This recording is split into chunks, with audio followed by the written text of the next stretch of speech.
Hello everyone. मैं मिथुन सिंह स्वागत करता हूं आप सभी का। आशा करता हूं आप सभी बहुत अच्छे होंगे। आज के सीडीपी की क्लास को हम लोग स्टार्ट करते हैं। आपके सामने पहला प्रश्न ये रहा, किस स्तर पर बच्चों में अपने आसपास की दुनिया के बारे में एक जीववादी दृष्टिकोण होता है। बस यहीं पे आपका काम हो गया। जीववादी यानी कि एनिमिस्टिक व्यू। देखिए यहाँ से इंग्लिश में अगर आप देखोगे तो एनिमिस्टिक व्यू जो है वो रखता है, और उसे बच्चे को लगने लगता है कि पेड़ पौधे या फिर चलता हुआ बादल, लुढ़कते हुए पत्थर, ये सब की भी जैसे इंसानों के मनसाए या इरादे होते हैं, इस तरह इनके भी मनसे या इरादे होते हैं। ऐसे आप थोड़ा बहुत समझे होंगे क्वेश्चन को। अब मैं एक एग्जांपल देकर बताता हूँ। आपके घर में छोटे बच्चे होंगे, देखना कि उसे जब दीवार से चलकर चोट लग जाती है, या कुर्सी से चोट लग जाती है, या किसी खिलौने से उसे चोट लग जाती है, तो हम लोग क्या करते हैं, बच्चे को बहलाने के लिए खिलौने को पीटते हैं और बोलते हैं कि मेरे बाबू को परेशान मत करना। तो बच्चा समझ जाता है, फिसल जाता है वो। तो इसे ही जो है बच्चा सच मान लेता है कि क्या सजीव क्या निर्जीव, दोनों में वो अंतर डिफ्रेंशिएट नहीं कर पाता है। इसे ही कहा जाता है जीववाद। तो देखिए, जीववाद वाला जो कॉन्सेप्ट है वो किस एज में बच्चे के आएगा? सेंसरी मोटर में आएगा, प्री ऑपरेशनल में आएगा, कॉन्क्रीट में आएगा, या फॉर्मल में आएगा? तो देखिए, इसका जो करेक्ट आंसर है वो होगा प्री ऑपरेशनल। देखिए, सबसे पहला जो सेंसरी मोटर है, संवेदी चालक अवस्था हिंदी में, ये होता है 0 से 2। पहला वाला एज होता है 0 से 2, और प्री ऑपरेशनल जो होता है वो होता है 2 से 7। फिर अगला स्टेज जो आएगा वो 7 से 11, और लास्ट वाला जो होता है 11+ को कहा जाता है फॉर्मल ऑपरेशनल स्टेज। क्लियर होगी बातें? ये 4 स्टेज को मैंने अच्छे से डिफाइन भी कर दिया। तो फिलहाल जो राइट आंसर होगा वो होगा ऑप्शन नंबर 2। बढ़ेंगे अगले क्वेश्चन। निम्नलिखित में से कौन सा नियम, देखिए नियम की बात की जा रही है, बताता है कि शरीर के विभिन्न अंग विकास के विभिन्न चरणों में भिन्न भिन्न दरों से, यानी कि अलग अलग वेरियस रेट से जो है डेवलप करते हैं। तो देखिए कौन सा ऑप्शन सही है। पहला ऑप्शन देखिए, विकास एक आयामी होता है, यानी कि यूनी डायमेंशन। बिल्कुल इनकरेक्ट है ये। यूनी डायमेंशन हो ही नहीं सकता है। अगर आप एक ही तरफ से विकास हो, तो सपोज कर लो कि अगर आपका जो है एक हैंड वो बहुत बड़ा हो जाए, दूसरा हाथ बहुत छोटा रह जाता। अगर एक वे में ये चलता तो यूनी डायमेंशन होता, तो ऐसा होता, जो कि है क्या? नहीं है। तो ये तो अपना गलत हो गया।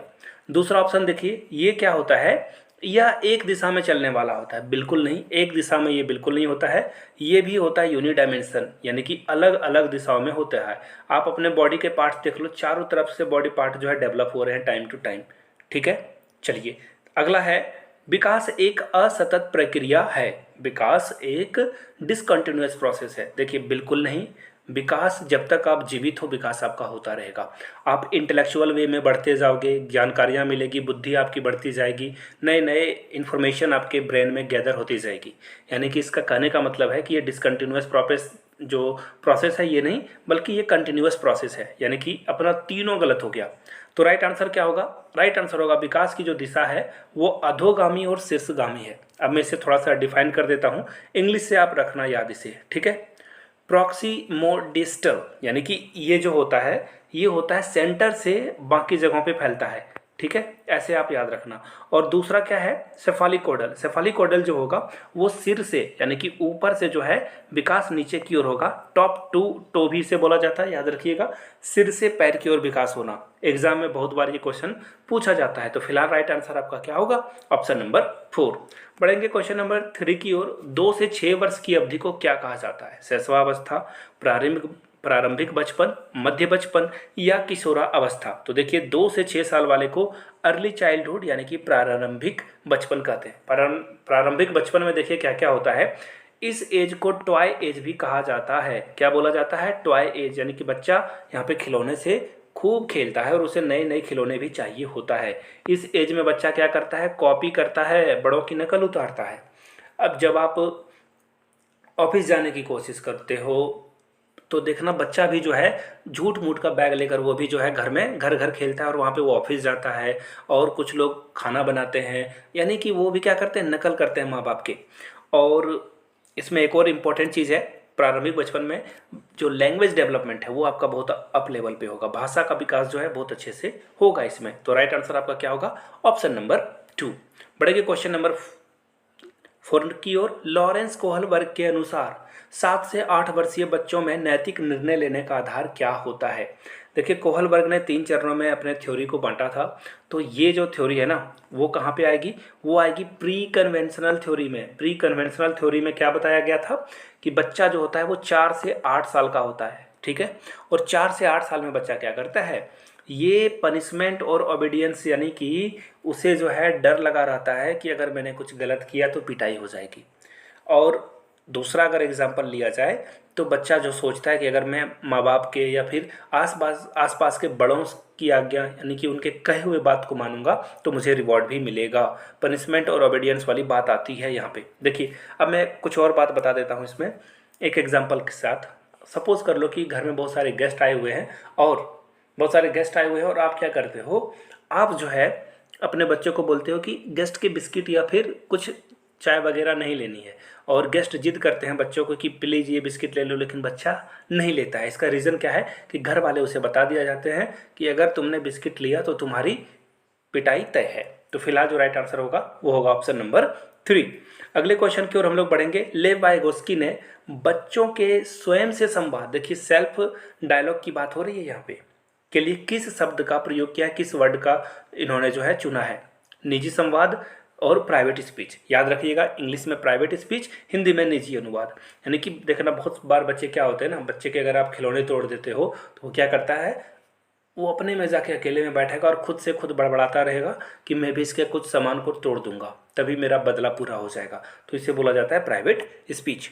अगले क्वेश्चन की ओर हम लोग बढ़ते हैं। उससे पहले आपको एक छोटी सी सूचना दे दूं, अगर आप CTET के अच्छे से तैयारी कर सकते हो तो मेरे हैंड रिटन नोट्स आपको ले लेना चाहिए। मेरे हैंड रिटन नोट्स हैं जो कि आपके बहुत काम आएंगे। 199 रुपये में आप ये हैंड रिटन नोट्स अवेल कर सकते हो। इसके साथ ही आपको previous year question paper provide कर दिया जाएगा विथ आंसर की। तो ये बहुत काम की चीज़ है, आप ले सकते हो। यहाँ से मेरी ईमेल आईडी देख लो, yourmithunsingh@gmail.com पे मेल कर लीजिए। इंस्टा पे हो then do follow me @iMithunSingh। चलिए सूचना समाप्त।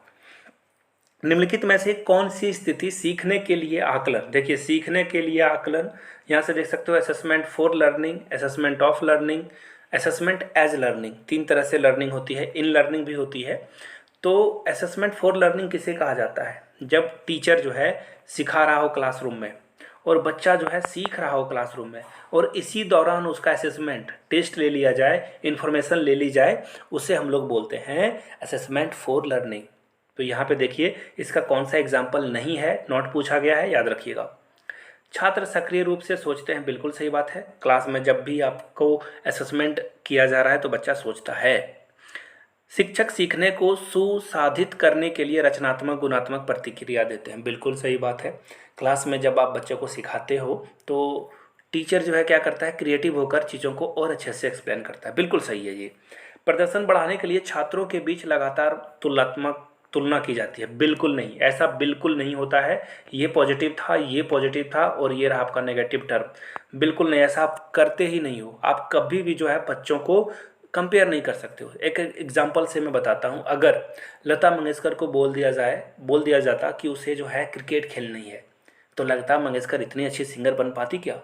अगर सचिन तेंदुलकर को बोल दिया जाता कि you have to be a singer तो वो सिंगर बन पाते? सिंगर भी नहीं बन पाते, ना क्रिकेटर बन पाते। तो तुलना करने वाली बात ही नहीं है। कोई अगर मैथ्स में अच्छा करता है तो हो सकता है कि उसका कोई और सब्जेक्ट वीक हो या किसी और सेक्टर में वो अच्छा प्रदर्शन नहीं करता हो, और हो सकता है कि जिसने मैथ्स में कम स्कोर किया है वो अलग अलग सब्जेक्ट में अच्छा स्कोर करे। तो दो चीज़ों को कंपेयर नहीं किया जा सकता है, टोमेटो को पोटैटो से कंपेयर नहीं किया जा सकता है। चलिए आंसर 3 हो गया।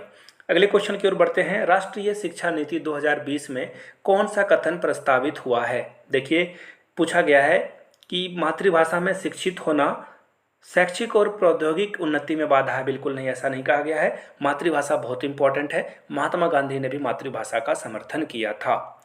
विद्यालय के बच्चों को अंग्रेजी भाषा के रूप में प्रथम भाषा के रूप में सीखने और बोलने के लिए प्रोत्साहित करना चाहिए, बिल्कुल गलत बात है। आप अपने बच्चों को क्या करोगे, स्टूडेंट को जो है मोटिवेट करोगे कि वो मदर टंग में ही बात करे, तो ये भी गलत हो गया आपका। बाल विद्यार्थियों के लिए बहुभाषी होने का, बिल्कुल देख लीजिए मल्टीलिंग्विज्म जहाँ भी दिखे आपको यही आपका राइट आंसर होगा, क्योंकि आपको क्लासरूम में क्या करना है, मल्टीलिंग्विज्म अलग अलग भाषा को बढ़ावा देना है ताकि बच्चे भी एक दूसरे के भाषा से रूबरू हो सके। और अपनी बात रखने का तो फायदा होता ही है। तो फिलहाल राइट आंसर 3 हो जाएगा। अगले क्वेश्चन की ओर बढ़ते हैं। एक बच्चे में दूसरे की नियति और इच्छाओं को समझने की योग्यता है। देखिएगा ध्यान से, यहाँ पे क्या बोला जा रहा है, intention and desire of others, others की बात हो रही है, दूसरे के बारे में जान लेना, उसे क्या बोलते हैं। देखिए पहला ऑप्शन है स्पाइशियल इंटेलिजेंस है। तो इसके लिए देखिए क्या होता है, स्पाइशियल इंटेलिजेंस में क्या करते हो आप, इंजीनियर्स का एग्जांपल ले लो, जो कि बस एक छोटा सा प्लॉट देखते हैं और वहाँ से डिसाइड कर लेते हैं कि यहाँ पे ड्राइंग रूम होगा, यहाँ किचन होगा, यहाँ स्टेयर्स बनेंगे यानी कि सीढ़ियाँ बनेगी, यहाँ पे हॉल होगा, यहाँ पे बाथरूम होगा, यहाँ बेडरूम होगा।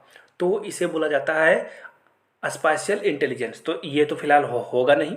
दूसरा देखिए, इंग्लिश में याद रख लीजिएगा, इंटरपर्सनल, यानी कि जब आप एंटर करते हो दूसरे के लाइफ में, ताक झांक करते हो, दूसरे को समझने की कोशिश करते हो, याद रखिए एंटर से उसे याद रख लेना। दूसरा क्या है, दूसरा है इंट्रापर्सनल, यानी कि आप खुद के बारे में जब ज़्यादा जानते हो उसे बोलते हैं इंट्रापर्सनल। चौथा है नेचुरलिस्टिक, यानी कि जब आप क्या करते हो, जब आप नेचर के प्रति जो है इंटेलिजेंस रखते हो कि ये पौधा इस मिट्टी में नहीं लगेगा, इस सीजन में ये पौधा नहीं लगाना चाहिए, बहुत तरह की बातें हैं। फिलहाल जो राइट आंसर होगा वो होगा ऑप्शन नंबर 2। अगले क्वेश्चन की ओर हम लोग बढ़ते हैं, क्वेश्चन नंबर 9। समावेशी शिक्षा से क्या अभिप्राय है। समावेशी शिक्षा से क्या अभिप्राय है, देखिए यहाँ बोला गया है ईडब्ल्यूएस के लिए केवल, देखिए जब भी आप सीडीपी के क्वेश्चन को सॉल्व कीजिएगा, जहाँ आपको दिखे केवल, काटिए क्वेश्चन को फटाफट। जहाँ देखिए, यहाँ देखिए सिर्फ लिखा हुआ है, ये भी नेगेटिव वर्ड है, जहाँ पे दिख गया ओनली, ये भी कट जाएगा आपका। इसी तरह से देखिए तीसरा ऑप्शन में भी देखिए क्या बोला गया, केवल, ओनली, यानी कि देखिए समावेशी शिक्षा का क्या मतलब है, पहले ये समझा देता हूँ मैं।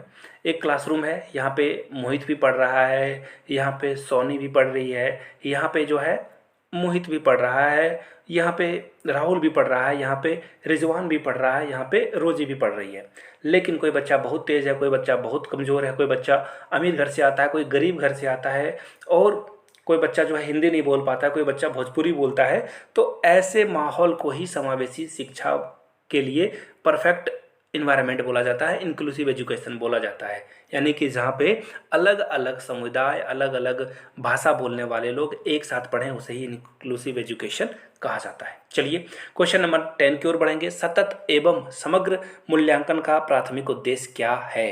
देखिए प्राथमिक उद्देश्य क्या है, तो इसका जो राइट आंसर होगा कि आप जो है यहाँ पे देख लीजिए, छात्रों के प्रदर्शन की एक दूसरे से तुलना करोगे, बिल्कुल नहीं, तुलना नहीं करना है। मैंने अभी लता मंगेशकर और सचिन का एग्जाम्पल दिया था, और एग्जाम्पल एक और दिया था कि मैथ्स वाले हो सकता है कि दूसरे सब्जेक्ट में कमज़ोर हो, और हो सकता है कि जो मैथ्स में अच्छा नहीं करता हो दूसरे सब्जेक्ट में अच्छा करता हो। इसी तरह से तो ये राइट नहीं होगा। बच्चों की समझ को आंकना और पाठ्यक्रम तथा शिक्षा शास्त्र को उसके अनुसार रूपांतरित करना, बिल्कुल सही। आप पहले बच्चों को समझोगे इसकी क्या ज़रूरत है, इसे क्या तकलीफ हो रही है और इसे कैसे ठीक किया जा सकता है, उसी के अकॉर्डिंग आप पाठ्यक्रम तैयार करोगे, यानी कि आप बच्चों को अंडरस्टैंड करोगे, करिकुलम में मॉडिफाई करोगे। राइट आंसर आपका होगा ऑप्शन नंबर 2। वीडियो यहाँ तक देख ली है तो नीचे कमेंट करके आप जरूर बताइए कि पियाजे ने कौन सा थ्योरी दिया था, नीचे कमेंट करके आप लोग जरूर इसका आंसर करें। Thank you so much for watching this video. नए हो तो चैनल को सब्सक्राइब करते हुए जाइएगा, घंटी वंटी का बटन नहीं दबाया है तो दबा लीजिए। Thank you so much.